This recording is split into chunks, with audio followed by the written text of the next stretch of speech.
Hello everyone, welcome back to the Harshi DSC classes. ఈరోజు మనము ఈ వీడియోలో వచ్చేసి సైన్స్కి సంబంధించి ప్రాక్టీస్ బిట్స్ అయితే చూద్దాము. డిఎస్సి మోడల్ పేపర్లో మనకు ఎలాంటి క్వశ్చన్స్ అడుగుతారు ఏంటి అనేది ఈ వీడియోలో క్లియర్గా చూద్దాము.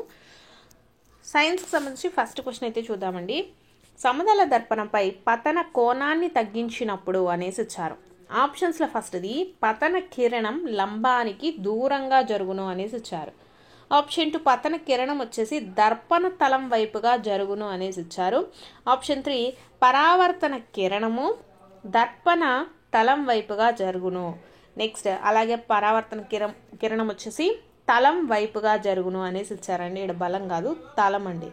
తలం వైపుగా అంటే దగ్గరగా మనకు జరుగుతుంది అనేసి ఇచ్చారు. సో కరెక్ట్ ఆప్షన్ వచ్చేసి మనకు సమతల దర్పణం పైన వచ్చేసి మనకు పతన కోణాన్ని తగ్గించినప్పుడు మనకు పరావర్తన కిరణం కూడా ఎలా ఉంటుందండి, అది కూడా తలం వైపుగానే జరుగుతుందండి. మనకు సమతల దర్పణంపై పతన కోణాన్ని తగ్గించినప్పుడు ఏమవుతుంది, మనకు పరావర్తన కిరణము కూడా ఎలా వస్తుందండి, తలానికి దగ్గరగా వస్తుందన్నమాట. నెక్స్ట్ సెకండ్ క్వశ్చన్ చూద్దాము. 2 గ్రాముల ద్రవ్యరాశి గల వస్తువును 2 మీటర్ల ఎత్తులో ఉంచగా అది 39.2 జౌల్ల స్థితి శక్తిని పొందినది. అంతే స్థితి శక్తిని పొందుటకు 4 కిలోగ్రాముల ద్రవ్యరాశి గల వస్తువును ఉంచవలసిన ఎత్తు మీటర్లలో అనేసి అడిగారు. సో ఇక్కడ మనకు స్థితి శక్తికి ఫార్ములా వచ్చేసి పొటెన్షియల్ ఎనర్జీ అండి. PE = m × g × h. ఇక్కడ మనకు పొటెన్షియల్ ఎనర్జీ అయితే ఇచ్చారు కదా, ఎంత 39.2 జౌల్స్. అలాగే ఇక్కడ m అంటే మాస్ మనకి ఎంత అండి, 2 కిలోగ్రాములు అనేసి ఇచ్చారు. నెక్స్ట్ ఇక్కడ గ్రావిటీ అయితే మనం ఫైండ్ అవుట్ చేయాలండి. హైట్ ఎంత ఇచ్చారు, 2 మీటర్స్.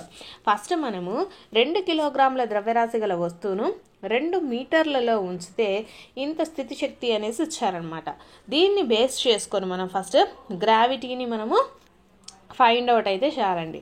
సో దీంట్లో మనకు G వాల్యూ వస్తుంది. నెక్స్ట్ మనకి ఏమి ఇచ్చారు, ఇక్కడ 4 కిలోగ్రామ్స్ ద్రవ్యరాశి గల వస్తువును ఉంచవలసిన ఎత్తు అనేసి ఇచ్చారు. సో 4 కిలోగ్రామ్స్ చేసేటప్పుడు మనకి ఎంత స్థితి శక్తి అంటే పొటెన్షియల్ ఎనర్జీ ఉండాలనేసి ఇచ్చారు, అంతే స్థితి శక్తి అనేసి ఇచ్చారు. కాబట్టి మనకు PE వచ్చేసి 39.2 జౌల్సే ఉంటుందండి. మాస్ వచ్చేసి ఎంత, 4 కిలోగ్రామ్స్ అనేసి ఇచ్చారు. గ్రావిటీ వచ్చేసి మనం ఫైండ్ అవుట్ చేస్తాం కదా. నెక్స్ట్ హైట్ అనేది ఇలా మనము సెకండ్ లెవెల్లో హైట్ అనేది తెలుసుకోవచ్చు అండి. సో కాబట్టి మనకు అంతే స్థితి శక్తిని పొందుటకు యంత్ర ద్రవ్యరాశి గల వస్తువును ఉంచవలసిన ఎత్తు అంటే మనకు 1 మీటర్లో ఉంచితే సరిపోతుందండి. So option 1 is the right answer. Next పరశ్రావ్య ధ్వనులను ఉపయోగించి భావ వ్యక్తీకరణ చేసుకొను జంతువులు ఏవి అనేసి ఇచ్చారు. పరశ్రావ్య ధ్వనులను ఉపయోగించి భావ వ్యక్తీకరణ చేసుకొను జంతువులు అడుగుతున్నారండి. సో ఏ జంతువులు అంటే ఖడ్గ మృగాలండి, ఖడ్గ మృగాలు. నెక్స్ట్ క్వశ్చన్ 6 గరిష్ట కనిష్ట ఉష్ణ మాపకమునందు ఉపయోగించు ద్రవ పదార్థములు ఏవి అనేసి అడుగుతున్నారు. 6 గరిష్ట కనిష్ట ఉష్ణ మాపకం నందు అండి. సో ఏవండి, దీంట్లో మనకు వచ్చేసి ఆల్కహాల్ పాదరసాన్ని అయితే యూజ్ చేయడం జరుగుతుంది. ఆప్షన్ 4.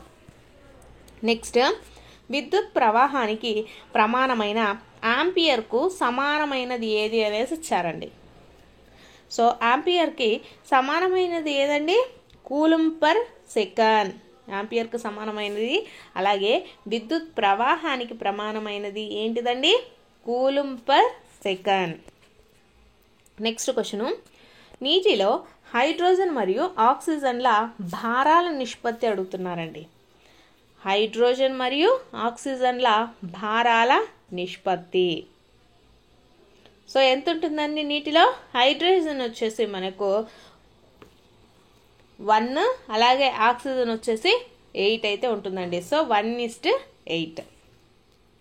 నెక్స్ట్ కాపర్ కంటే జింకుకు అధిక చర్యాశీలత ఉంటుందని చూపడానికి సరి అయిన పద్ధతి ఏది అనేసి చెప్తున్నారండి. ఆప్షన్స్లో మనకు కాపర్ సల్ఫైడ్ ద్రావణంలో జింక్ రేకును మునిగేటట్లు ఉంచటం అనేసి ఇచ్చారు. ఆప్షన్ 2 జింక్ సల్ఫైడ్ ద్రావణం తీసుకొని దాంట్లో కాపర్ రేకును మునిగేటట్లు ఉంచడం. జింక్ కాపర్ రేకులను కలిపి వేడి చేయటం అనేసి ఇచ్చారు.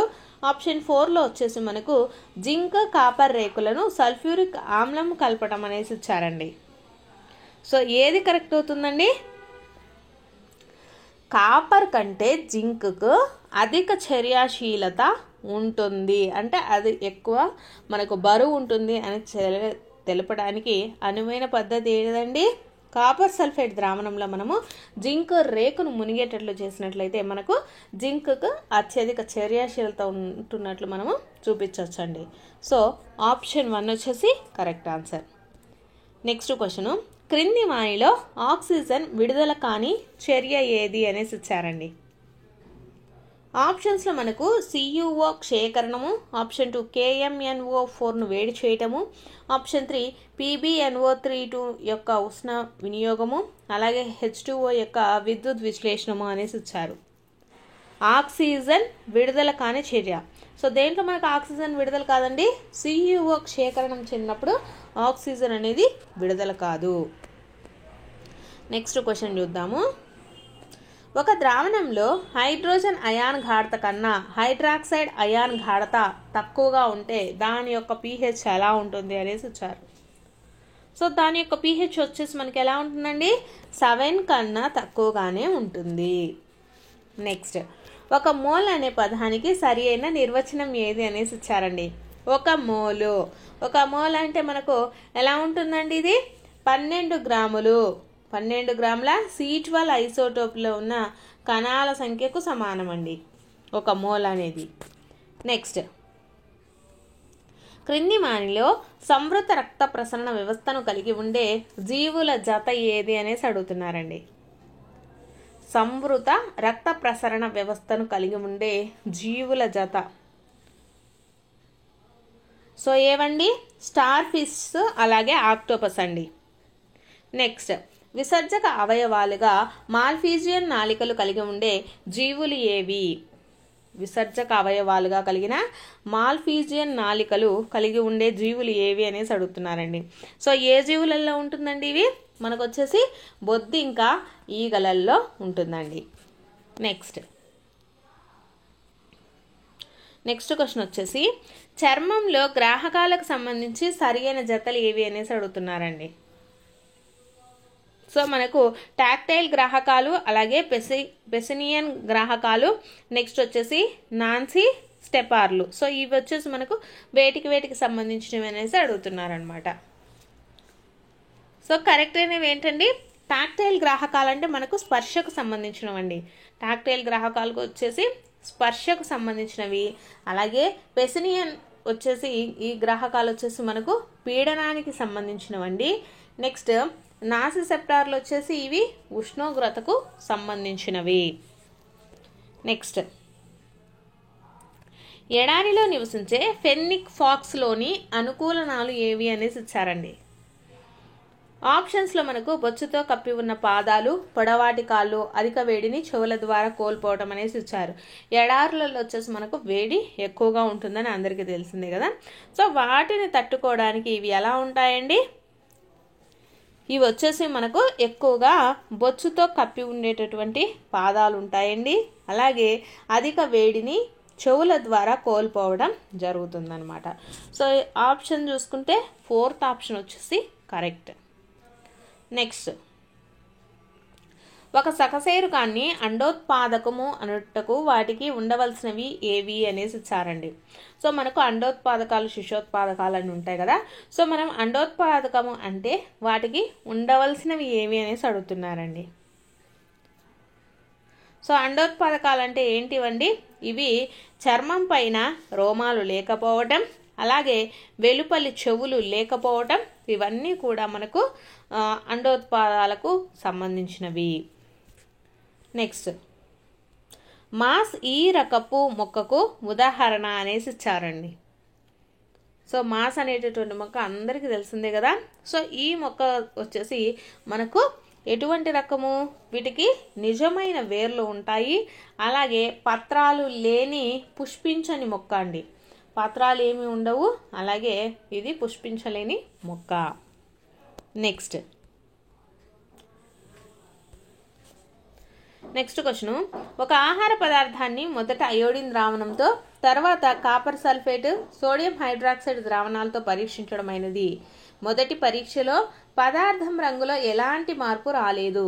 రెండవ పరీక్షలో పదార్థం వచ్చేసి ఊదా అంటే వంకాయ రంగులోనికి మారినది. ఈ పరీక్షా ఫలితాలు వరుసగా అనేసి ఇచ్చారండి. సో ఇలాంటి పరీక్షల్లో మనకు వంకాయ రంగాన్ని అంటే ఊదా రంగు అనేసి మనకు వచ్చినట్లయితే ఆ పదార్థంలో మనకు ఎటువంటివి ఉన్నట్లండి, పిండి పదార్థము ఉండదు, ప్రోటీన్లు ఉంటాయండి. ప్రోటీన్స్ ఉంటేనే మనకు ఇలాంటి కలర్ అనేది వస్తుందన్నమాట. నెక్స్ట్,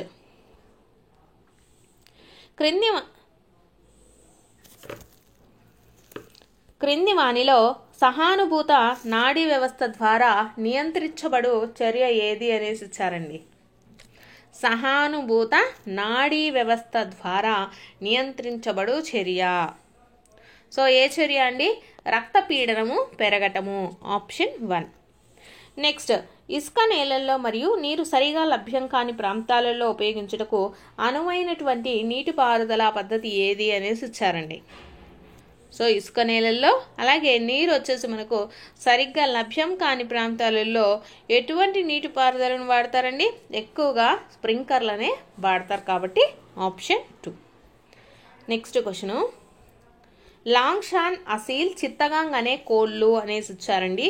సో ఇవి వచ్చేసి మనకు హైబ్రిడ్కి సంబంధించిన కోళ్ళు గుడ్లు పెట్టేవా లేకపోతే విదేశీ దళాల స్వదేశీ రకాల అనేసి అడిగారు. సో ఇవి వచ్చేసి మనకు స్వచ్ఛమైన దేశీయ రకాలండి. లాంగ్షాను అలాగే అసీల్, చిత్తగాంగ్ అనేటటువంటి కోళ్ళు వచ్చేసి మనకు స్వచ్ఛమైన దేశీయ రకాలకు సంబంధించినవి. సో ఇవి వచ్చేసి సైన్స్కి సంబంధించినటువంటి ప్రాక్టీస్ బిట్స్. మీకు కనుక వీడియో నచ్చితే తప్పకుండా లైక్ చేయండి, అలాగే సబ్స్క్రైబ్ కూడా చేసుకోండి.